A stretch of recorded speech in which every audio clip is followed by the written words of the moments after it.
आरक्षण का मुद्दा एक बार फिर चर्चाओं में है। ताजा मामला हिंदू धर्म छोड़कर दूसरा धर्म अपनाने वाले अनुसूचित जाति यानी एससी वर्ग से जुड़ा है। सवाल है कि क्या उन्हें धर्म परिवर्तन के बाद भी आरक्षण मिलते रहना चाहिए या नहीं। यह विवाद तो काफी समय से चला आ रहा है, लेकिन अब सरकार ने इसका हल निकालने के लिए एक कमेटी का गठन किया है।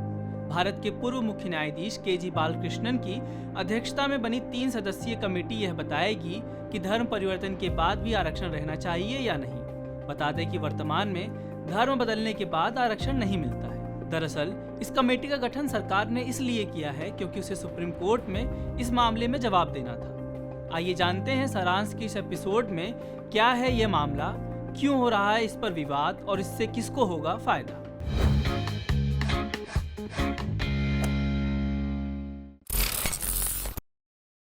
यह बहस लंबे समय से चली आ रही है कि अनुसूचित जाति यानी एससी के जो लोग ईसाई या मुस्लिम धर्म अपना लेते हैं उन्हें आरक्षण का लाभ मिलना चाहिए या नहीं।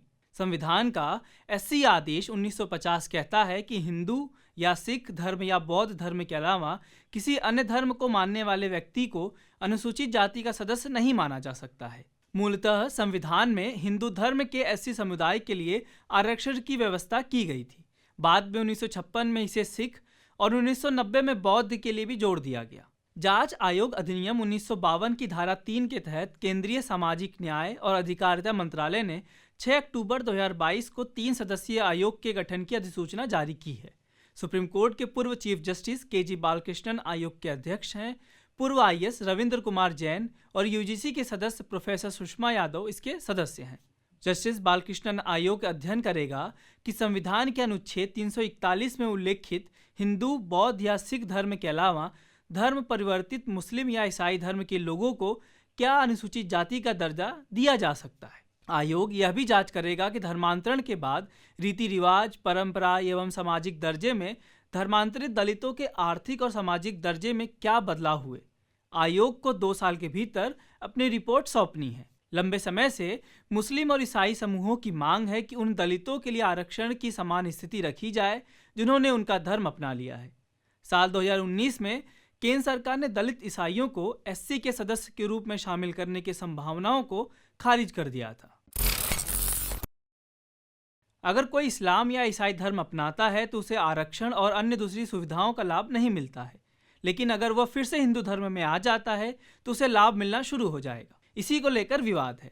लंबे समय से मुस्लिम और ईसाई समूहों की मांग है कि उन दलितों के लिए आरक्षण की स्थिति समान रखी जाए जिन्होंने उनका धर्म अपना लिया है। सुप्रीम कोर्ट में दायर याचिकाओं के अनुसार धर्म के आधार पर कोई भेदभाव असंवैधानिक है। समर्थकों के अनुसार धर्म परिवर्तन के बावजूद दलितों का पिछड़ापन अभी खत्म नहीं हुआ है, इसलिए उन्हें भी आरक्षण का फायदा मिलना चाहिए। अगस्त 2022 में सुप्रीम कोर्ट ने इस बारे में सरकार से जवाब मांगा था, जिस पर अगली सुनवाई 11 अक्टूबर को होनी है। उसके पहले सरकार ने इस मामले के विभिन्न पहलुओं पर अध्ययन के लिए आयोग के गठन की अधिसूचना जारी की है। इंदिरा साहनी मामले में सुप्रीम कोर्ट की संविधान पीठ के 9 जजों के फैसले के मुताबिक 50% से ज़्यादा आरक्षण नहीं हो सकता।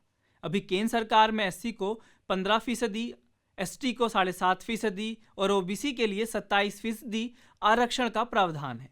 एससी वर्ग के आरक्षण को लेकर लड़ाई इसलिए महत्वपूर्ण है क्योंकि एससी वर्ग के 15% आरक्षण का आंकड़ा बड़ा है। बता दें कि अन्य पिछड़े वर्ग यानी ओबीसी और अनुसूचित जनजाति यानी एसटी में धर्म के आधार पर कोई प्रतिबंध नहीं है। एससी आरक्षण को लेकर पहले भी कई समितियों और आयोगों का गठन हो चुका है। केंद्र सरकार ने नवंबर 2019 में सुप्रीम कोर्ट में हलफनामा देकर कहा था कि पुरानी समितियों और आयोगों की रिपोर्ट के आधार पर धर्म परिवर्तित दलितों के आरक्षण के बारे में फैसला नहीं लिया जा सकता। इस बारे में पिछड़ा वर्ग आयोग ने कई रिपोर्ट दी हैं। अनुसूचित जाति, जनजाति और अल्पसंख्यकों के लिए 1993 में एक समिति बनी थी। मनमोहन सिंह की सरकार ने साल 2004 में पूर्व चीफ जस्टिस रंगनाथ मिश्रा की अध्यक्षता में राष्ट्रीय धार्मिक व भाषाई अल्पसंख्यक आयोग का गठन किया था। इस आयोग ने धर्म बदलने वाले दलितों के आरक्षण के बारे में भी विचार किया था। गैर भाजपाई दल जैसे कि मुलायम सिंह यादव, लालू यादव समेत कई नेताओं ने इस रिपोर्ट को सदन में पेश करने को कहा था। इसके बाद मई 2007 में लोकसभा में पेश हुए रिपोर्ट के अनुसार आयोग ने धर्म की बजाय सामाजिक पिछड़ेपन के आधार पर आरक्षण देने की सिफारिश की थी। आयोग की सदस्य सचिव आशा दास ने मुस्लिम और ईसाई धर्म के लोगों को दलित आरक्षण के दायरे में लाने का विरोध किया था। इस कमेटी की सिफारिशों को लागू नहीं किया गया क्योंकि रंगनाथ आयोग को जांच आयोग अधिनियम के तहत नहीं बनाया गया था। अनुसूचित जाति यानी एससी वर्ग में उन जातियों को शामिल किया जाता है जो ऐतिहासिक रूप से सामाजिक भेदभाव, छुआछूत और अन्याय झेलती आ रही हैं। ऐसे वर्गों को राष्ट्रपति आदेश के जरिए अनुसूचित जाति में शामिल किया जाता है। एससी वर्ग के लोगों को सामाजिक भेदभाव से मुक्त कराने और बराबरी का दर्जा देकर मुख्य धारा में शामिल करने के उद्देश्य से नौकरियों, शिक्षण संस्थानों में प्रवेश, संसद, विधानसभा, निकाय और पंचायत चुनाव में आरक्षण दिया गया है। इस आरक्षण का सीधा संबंध सामाजिक पिछड़ापन, भेदभाव और छुआछूत से है। दूसरे धर्म में जाने के बाद आरक्षण लाभ लेने का एक आरोप महाराष्ट्र सरकार के पूर्व मंत्री नवाब मलिक ने समीर वानखेड़े पर लगाया था। मंत्री के आरोपों के मुताबिक इस्लाम धर्म स्वीकार करने की वजह से वानखेड़े को दलित आरक्षण का लाभ नहीं मिल सकता था। हाल ही में धर्म परिवर्तन का ताजा मामला आम आदमी पार्टी के विधायक का आया, जहां 10,000 एससी समुदाय के लोगों ने बौद्ध धर्म अपना लिया। धर्म परिवर्तित एससी आरक्षण का किसी पार्टी ने खुलकर विरोध तो नहीं किया है, लेकिन बीजेपी का मानना है कि इसका समर्थन करने से धर्म परिवर्तन को बढ़ावा मिलेगा, जिसके वह खिलाफ है। वकील विराग गुप्ता अपने एक लेख में लिखते हैं कि भाजपा और सरकार का यह मानना है कि मुस्लिम और ईसाई धर्म में जाति व्यवस्था नहीं होती, इसलिए उन्हें एससी के दायरे में लाना ठीक नहीं है।